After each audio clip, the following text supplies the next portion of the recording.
Alma, and today's video is quite a quick one because the kids are due back from school and it's going to get very noisy here very soon. I'm just going to tell you all about my TBR for the BookTubeAthon, which starts on Monday and runs for that week. Now, it runs every year and it's hosted by Ariel Bisset, and it even has its own YouTube channel, which I can link underneath, but I've never played before. Coincidentally, I have some free time next week. School's broken up. I am visiting some friends in Liverpool for a couple of days, but I've got enough time to get more than my average chunk of reading done. So there's 7 challenges. I'm going to have a go at meeting 6 of them, and here they are. The first challenge is read a book with a person on the cover. So I'm going to go for, you see that, Picnic at Hanging Rock, which is by Joan Lindsay. So this book came to my attention this year. It's been focused in mainstream media quite a bit because it's been 50 years anniversary since it's been written. I have heard of this book before. There was a very famous film of it in the 70s. It's set in Australia about a group of girls, I think they're Edwardian maybe, certainly historical setting, who go on a picnic one day with their teacher and they never return. Now, there's some consternation about whether this is based on a true story or not. Certainly Lindsay was quite an eccentric character, claimed to be psychic, very kind of spiritual, and this is supposed to be quite a dark, spooky book. Not too big, which is what you need for a readathon, so I'm looking forward to reading this one. The second challenge was read a book you chose because of the cover. Now, I never choose books for their covers, so I've kind of cheated a little bit on this one because I chose it because it has a beautiful cover, which definitely appeals to me, although, to be honest, I've bought it because of the premise. And this is, well, I think Victoria over at Alexandria described it as a sentient forest type novel, but it starts off as a crime drama with somebody who goes missing and a retired police detective picks up the case, but as he kind of delves into the case and tries to unpick what's happened, it becomes more sinister, and he has some psychological changes. This sounds like quite a trippy read, a bit of a departure from what I normally go for, and I've been looking forward to it for ages, so next week is as good an excuse as any. Third one is read a hyped book. Now, I've got nothing on my current shelf that I think would really class as hyped, and I wasn't going to go out and buy new things, but what I do have is somebody I consider to be quite a hyped author, Paul Auster, I think that's how you pronounce it. He's a very well-known, well-established American author.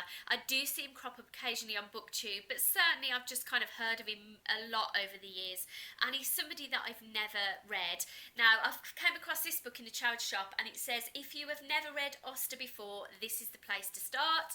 Again, it's a nice short book, and it sounds really interesting. It's about a writer. Why do writers love to write about writers? Who is recovering from a serious illness and decides to get back into writing, trips by a stationery shop one day, buys this kind of this notebook that it draws him in, has some mysterious quality, and he starts to write a story. I've got a feeling there's something a little bit meta going on here, whether the character then appears in the story, whether he goes into his own story, I'm not sure. Auster is celebrated as a postmodernist author, so there's definitely going to be some kind of manipulation of genre here. Apparently it's a little bit like an old-fashioned ghost story, but with no ghosts, so looking forward to this one too. Challenge is finish a book in one day, so I had to pick a little book for this, and I've gone for this one, which is Now and at the Hour of Our Death by Susana Moreira Marquez. This is the Round the World Book Club choice by Mel over at Mel's Bookland Adventures. I've kind of dipped in and out of these challenges. I did the Israeli book a few months ago and I really hated it, and it really put me off, but I kind of like the look of this one. Now, it's non-fiction, and it's based around the theme of death. The writer spent some time in a community in Portugal. I'm not sure if it's like a retirement village or some sort of hospice, but Mel's given some clues in recent videos that it's different to what she expected, so I'm going in with an open mind. The first bit actually looks like it might be written, it's kind of little episodic paragraphs, so yeah, anyway, it looks completely different to anything I've read before, but definitely a slim enough volume to do in one day, so that's the one for that.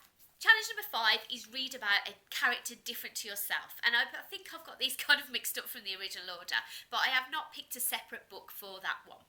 Reason being, I think 4 books is enough to be getting on with, to be honest. And the characters in these books are very different to me. Most of the main characters are men, or Edwardian schoolgirls, or Portuguese women, so I guess all those books would fulfil that category. Challenge 6 is read a book outside. So quite a few of the booktubers have been whinging about this challenge because they live in places that are very hot or maybe very cold. I live in Britain where it can be either and or, sometimes in the same hour. But I'm willing to give this one a go. Hopefully there'll be enough dry weather next week for me to sit outside.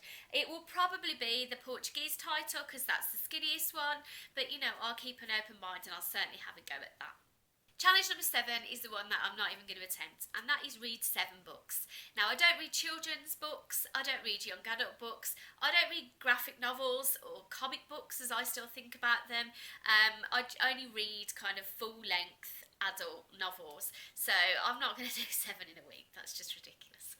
So that's it. Okay, I've got 4 on the go. If I finish those 4, I will be very, very pleased. I'm really genuinely excited and looking forward to each and every one of those books.